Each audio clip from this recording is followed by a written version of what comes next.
Brandon Cutler here from AEW, and I hope you guys have an awesome podcast with the MonsterCast.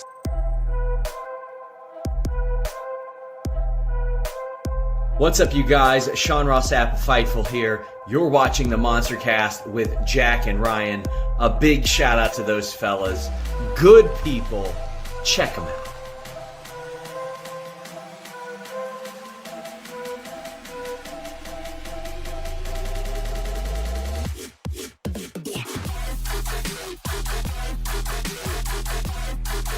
Here's your hosts of the MonsterCast, the Straight Edge Monster Jack and Ryan. Hello everybody and welcome to Prediction Sure to Be Wrong, Ring of Honor, SuperCard of Honor 2023 edition. I'm Jack, that's Ryan. We are the hosts of the MonsterCast, which you can catch live every Sunday on Twitch. And also you can catch our videos on YouTube, which is where you're watching this prediction show. Prediction shows are exclusive to the YouTube channel, so I hope all of you enjoy what you're about to see. If you do, make sure you hit that like button and also subscribe to the channel, because all prediction shows and segments of our actual weekly show are posted here for the most part. This week is going to be a little bit different because there's going to be 3 prediction shows posted to YouTube, so I won't be able to post as many segments from the actual show this week. I only try to post 1 video a day. But if you want to catch the show in full, I will put the link in the description below. It'll take you to their Spotify. You can also find us on Apple Podcasts and Google Podcasts as well. But if you want to watch the video version, Spotify is the place to go. But yeah, it's going to be a stacked card for Ring of Honor, SuperCard of Honor 2023. 7 matches have been announced, so that's the ones that we're going to predict here. Don't know what's going to happen this week, if they're going to have a couple more added or not. If so, and if they're like not the 0-hour pre-show or whatever, and me and Ryan can, text back and forth our predictions, we'll get those in as well and add them like we do on most of these shows. But I want to get these all knocked out because we're doing these offline, off stream or whatever. So because this is the busiest week in wrestling, we're just going to go ahead and whatever they got available to us, that's what we're using, and we'll add in as necessary. So when this posts, if we're missing a couple matches, don't be alarmed. We probably made our predictions off this video, yeah, and you'll have to just catch us next time on when we go live next week to see who came out on top. I am the current prediction champion, but not by much. And with how much wrestling there is this week, woo, it's not looking great for me. I'm 25-2, and Ryan is 21-6 this year so far.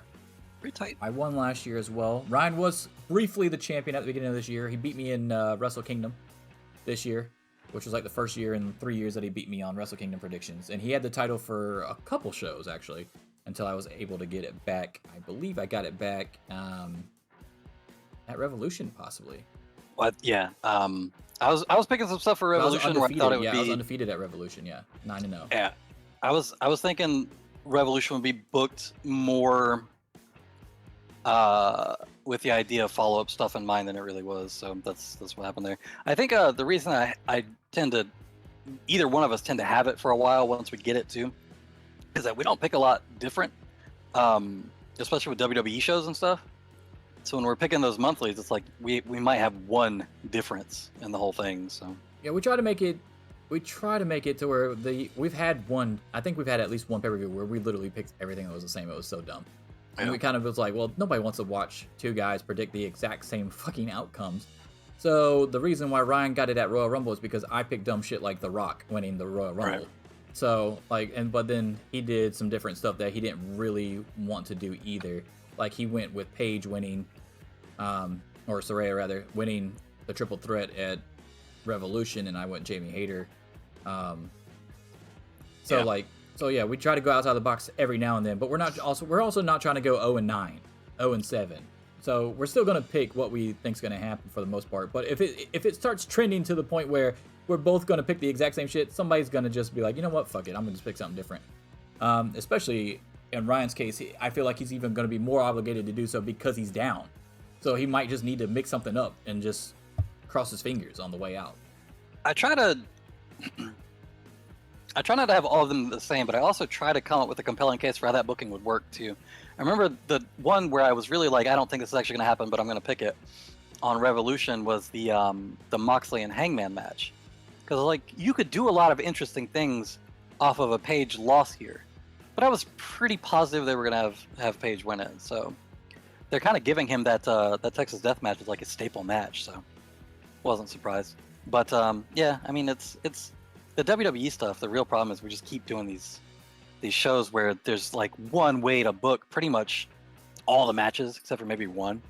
But yeah, we should get some different stuff this time between the Ring of Honor and everything else going on. So, all right, let's get to the Ring of Honor SuperCard of Honor 2023 card.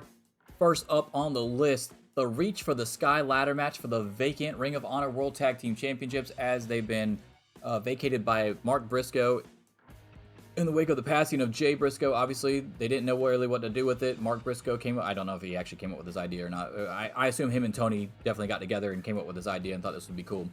But the way it's being portrayed on TV is that it's Mark Briscoe's idea, and then that Tony said okay. But it's going to be a Reach for the Sky ladder match for those titles to determine the new champs. And the teams in this match is fucking insane. So it's the Lucha Brothers versus Top Flight versus the Kingdom versus Aussie Open versus LFI's Roosh and Dralistico. All right, so this match is fucking nuts. And between this one and another one later on that we're going to talk about, somebody might actually die during this pay-per-view. Like that's fucking how crazy this shit is. Obviously, I don't want that to happen, but like there's going to be a lot of, oh my god, that was so badass, but I kind of only watched half of it because my face was like, oh no, his fucking neck or something like that. I mean, like a bunch of like Kota Ibushi fucking spots where like he's just landing on his fucking neck every other move. But I'll let you start with this one. Who do you got winning and becoming the new Ring of Honor World Tag Team Champions? Lucha Bros, because I'm assuming that given the circumstances and that it's Mark being the one to agree to sort of let these go, and everything that happened with his brother, that he's got a lot of influence on who ends up being the next champions. That probably wouldn't exist in other circumstances where Tony's the one booking.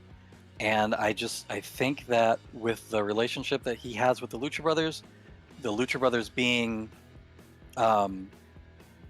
not really in the title picture right now in AEW, and wanting to bring more credibility to the ROH product and more eyes to the ROH product, with the Lucha Brothers absolutely do.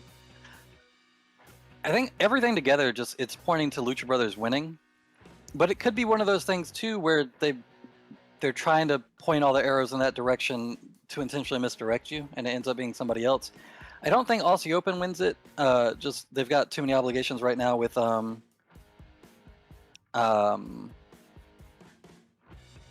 New Japan and all that, so don't really see that happening. I don't know why I forgot New Japan's name for a second. LFI I could definitely see.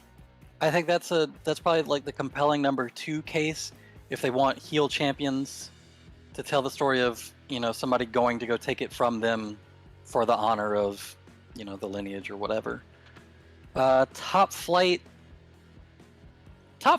you know, it's funny, we've been saying it's too soon for them for like 4 years. Eventually, it's not too soon for them. And, you know, you got the fucking Guns as champions, so why not? So I could see that happening too. And the Kingdom, just because they've got a lot of history with the belts, you know, even that's a feasible option. It's not my favorite. But I think all signs right now are pointing to the Lucha Brothers, so I'm gonna go Lucha Brothers. All right, I got that written down. Ryan's going Lucha Bros. Now, mine was down to 2 teams. It was between Top Flight and LFI, so I'm not even going Lucha Bros. LFI, because I think that makes the most sense as far as what you're trying to do on Ring of Honor. And you're not really using Dralistico anyway on the main roster at the moment. But Top Flight, because if you wanted to go babyface route, because it's a tribute match to them, to the Briscoe brothers in some ways, by calling it the Reach for the Sky ladder match and all this stuff.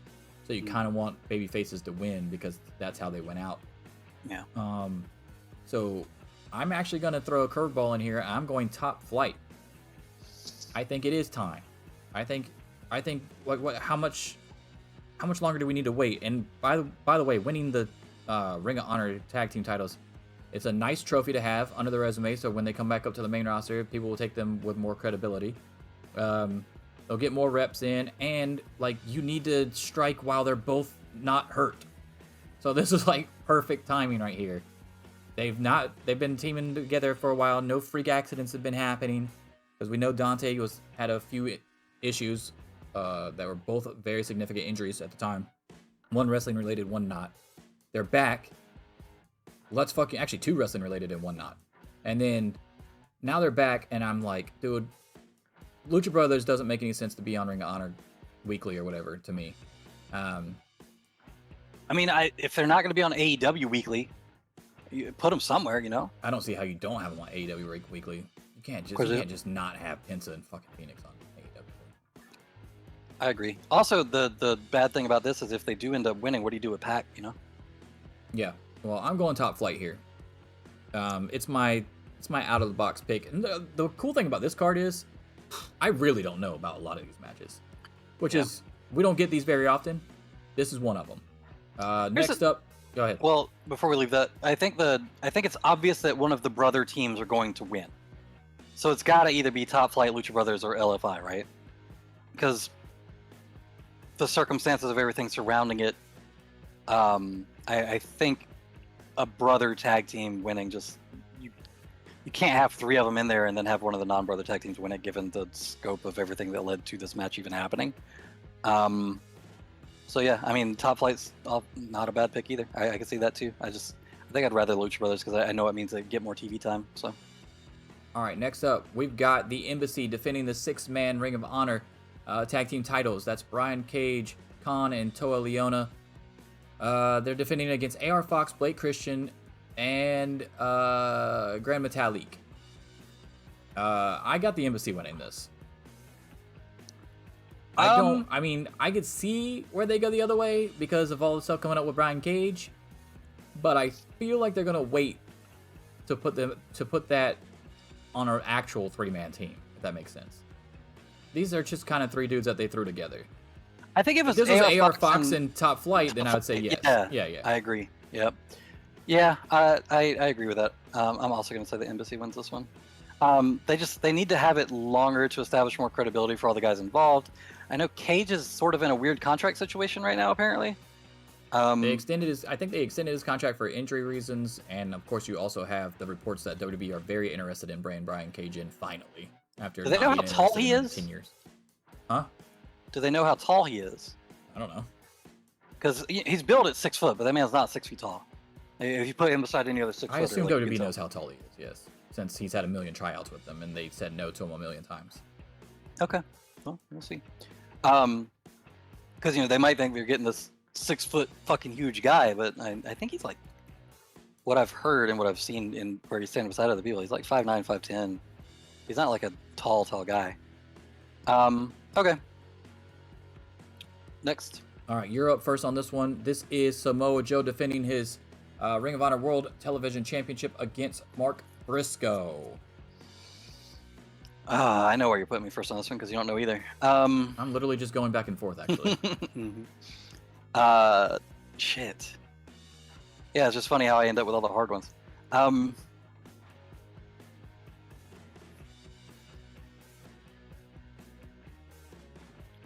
You want to see Mark win it, but I think it helps Joe's like heel presentation and legacy to shut down the win that everybody wants Mark to get. And I think Mark is okay with that, booking wise. I think that it puts a lot of additional clout on Joe's reign to not lose it here when everybody expects him to lose it here because of the circumstances. So I'm gonna say Joe wins this actually. Yeah, I got Joe winning as well, and actually it wasn't that hard for me. I've got Samoa Joe winning. Now, would I be shocked if Mark Briscoe won? No. But it would be a Darby Allin Samoa Joe situation with the TNT title on AEW, I believe, if that happens. And Samoa Joe will just get it right back in a couple weeks or whatever. They won't even wait till the next big show. But I'm gonna go Samoa Joe. I think that's a safe bet here. And like you said, he's pretty much their biggest star right now. Mainstay, been there the whole time. Even when Claudio lost it the first time to Jericho or whatever, he went back to AEW and where there wasn't Ring of Honor. Then he magically came back and now he's a fixture. Eddie Kingston just came back into Ring of Honor. So like Samoa Joe's really been the one constant since Ring of Honor, since Tony Khan's Ring of Honor. When he showed up at the very first show. So no more Briscoe brothers. FTR lost the titles. Like really, it's Samoa Joe. So I'm gonna go with Samoa Joe here to retain. Next up, we've got Athena versus Yuka Sakazaki for the Ring of Honor Women's World Championship. This one also not super easy, but I'm gonna go Athena here to retain as well. Yeah, I think Yuka is great. I think she should be the champion. I think you could do a lot with her as champion, or do a lot with Athena getting like a surprise loss and then winning it back relatively quickly to establish that she does have like vulnerabilities and holes in her games, and she's not just super dominant over everybody that's smaller than her, but ultimately like she's the powerhouse who can come in and win it back anytime too. I think that's good for characters to have that. I don't see them doing that though because of Yuka's contract status in other companies. I don't know what they're building to with Athena is part of the problem too. Like it seems a little bit aimless right now. They're not building anyone to come up and take it from her without someone new coming in or coming to Ring of Honor from AEW or something. So aside from me thinking that it would be more interesting to have Yuka win, I think they're probably booking Athena to win this. Okay, so we both got Athena on that one. Next up, you're picking first. This one is not easy either, guy. I told you, this whole pay-per-view is not super easy. I think the Embassy is probably the easiest one. And even that, I wouldn't be shocked if they went the other way because of the Brian Cage stuff. I think Vikingo's the easiest one. Yeah, probably. But Wheeler Yuta is defending his Ring of Honor Pure Championship against Shibata, which is insane. Who do you got? I think Shibata wins, but not because he like outright beats Yuta. I think Yuta probably loses on some pure rule shit, not like a regular loss. Because it protects him in a way, and losing to Shibata is never going to look bad for pretty much anybody anyway. But to be able to say that he hung and then lost because of a rules thing, as opposed to like getting outright beaten, maybe the judges or maybe the like maybe he even gets fucking DQ'd for too many closed fists or whatever, you know. So you got Shibata winning, but not necessarily being the champion out of it. I mean, it don't matter if Shibata wins, Shibata wins. But I was just wondering.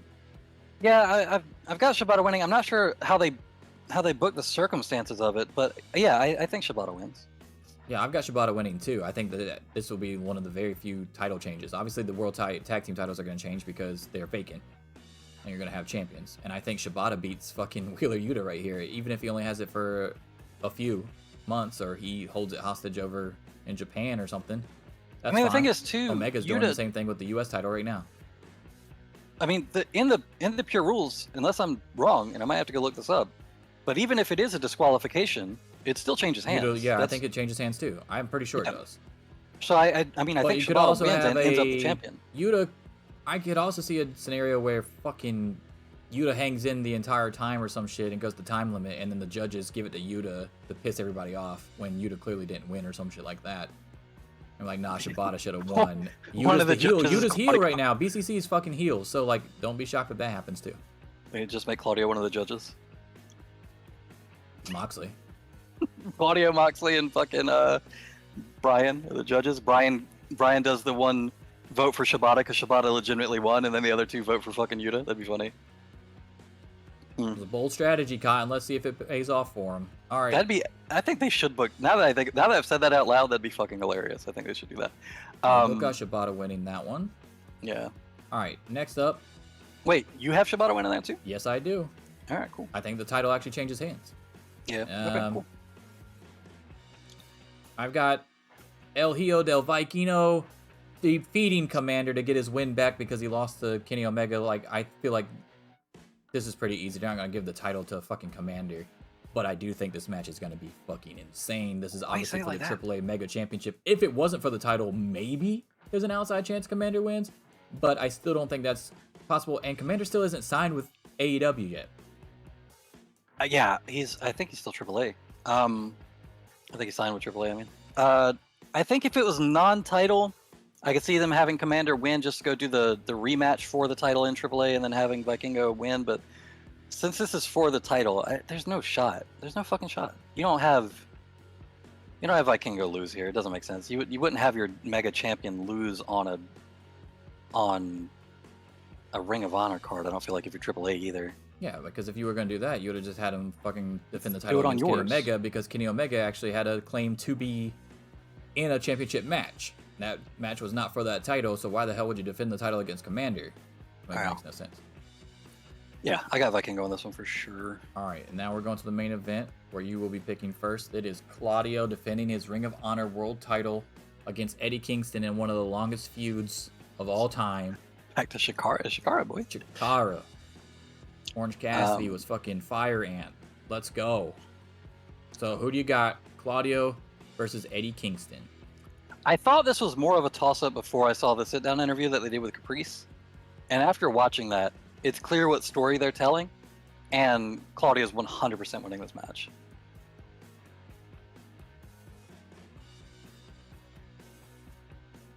Okay, so I really wanted to go Eddie here. So bad. One, to be different, because we literally just talked about picking different stuff. And we picked everything the same except for the ladder match. Yep. But, one, I love Claudio. Claudio just got the title back.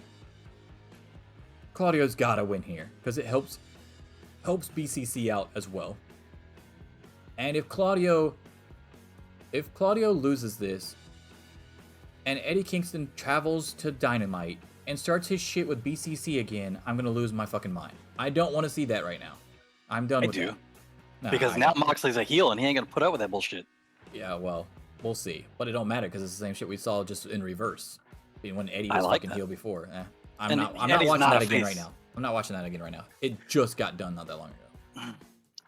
So I'm going Claudio here, and I don't know where Eddie Kingston goes from there though. Is the problem? I think it does go to. Okay, so here's the way that I see this. Right. That whole interview with Caprice was Claudio shitting on Eddie for like giving up when it's too hard and always taking the easy way out and being lazy and taking shortcuts and all that bullshit, right?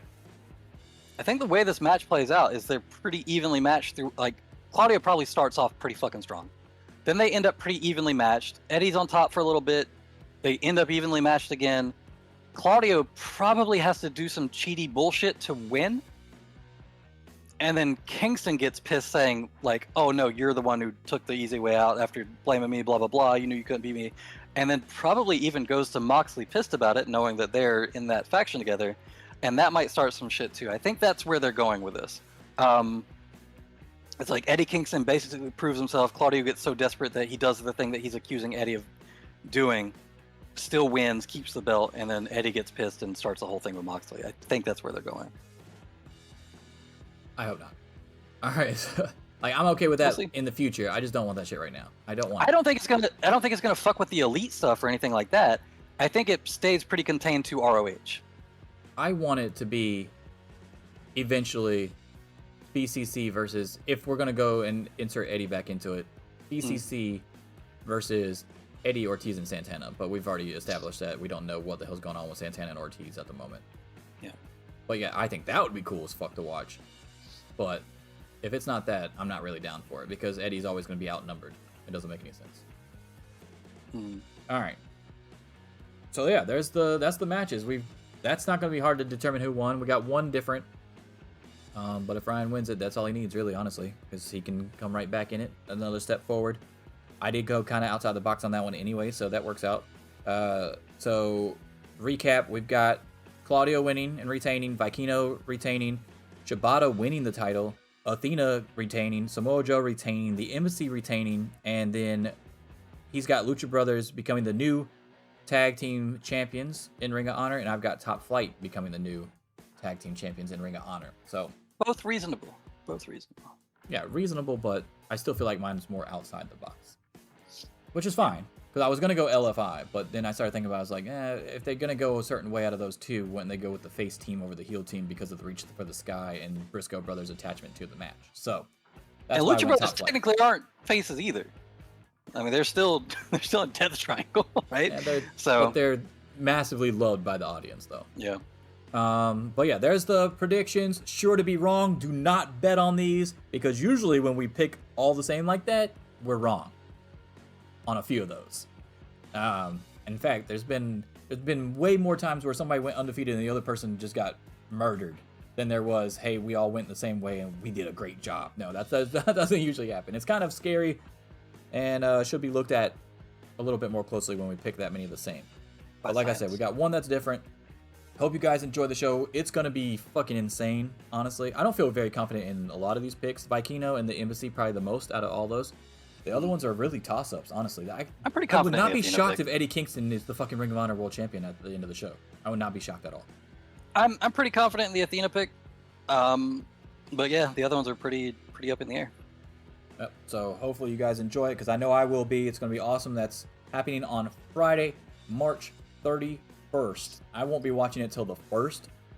When I got my friends over, we're going to watch it before we watch night 1 of WrestleMania. So I'll have to stay off the internet. And I'll try to everything. remember that and not spoil shit for you. Yeah, I'm trying to stay off the internet for that one because I don't want to watch it. Alright. I'll make a note. You know, fuck it. I might watch it and then just watch it again. Yeah. I don't care. Probably. As long as I don't spoil it for those two guys, they should be fine. I'll tell you if it's worth it. Then you can figure out if you want to do that. Well, goddamn, if I'm gonna watch it, I'm gonna watch it live. So anyway, that's the show. Hopefully you enjoyed it. And make sure you put your predictions in the comments below and let us know if we're fucking way off or if you got some better predictions. Let me know. I want to see if you guys can compete with the prediction champion, Jack, right here. Probably not. I'm probably the best in the world. Yeah. Deuces. Enjoy the show. Hey guys, did you like that video? If so, don't forget to subscribe to the channel. You can also catch full episodes of the MonsterCast on Spotify, Apple Podcasts, and Google Podcasts. And you can also catch us live every Sunday on Twitch. All links in the description below, along with some sweet merch from yours truly, the MonsterCast. Deuces.